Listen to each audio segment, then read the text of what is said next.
guys, welcome sa aking channel. Alam nyo ba na merong hayop na 8 ang utak? Yes, tama po ang inyong narinig. 8 ang utak sa isang katawan. At kung interesado kang malaman, panoorin mo hanggang dulo. Let's go!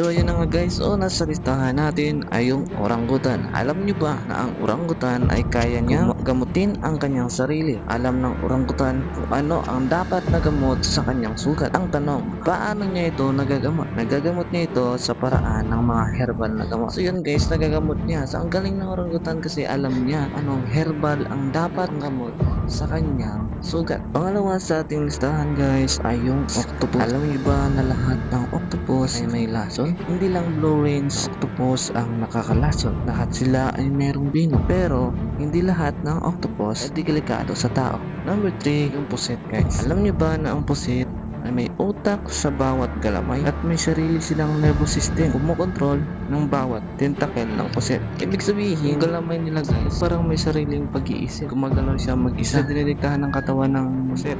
Magalaw ito ng mag-isa. Meron silang sariling utak. So ilan yung galamay ng pusit guys? Wala, so, ibig sabihin wala rin yung utak ng pusit. Grabe ang lupit. Number 4, yung gorilla. Alam niyo ba na yung marunong silang gumamit ng armas? Sila ay gumagamit ng kahoy bilang kanilang armas sa proteksyon. Marunong silang gumamit ng armas guys. Marunong din to silang magplano. Matalino to sila guys. Marunong to sila magplano kung paano atakihin yung kanilang kalaban. At yung last sa ating listahan guys, number 5, yung ibon.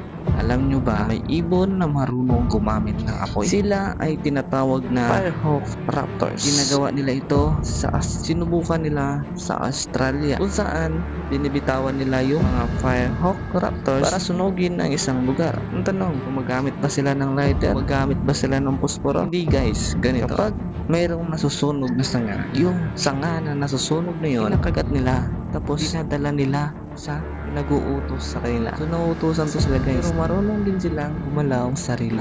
Kaya nilang sunugin mag-isa. Kung nilang sunugin yung bahay niya, kaya nilang sunugin guys. Diba?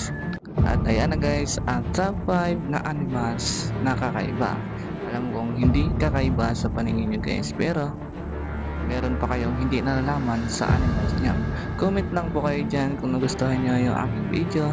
At kung nagustuhan nyo po ang aking video, please subscribe po sa aking channel para po sa mas marami pang video na tulad nito.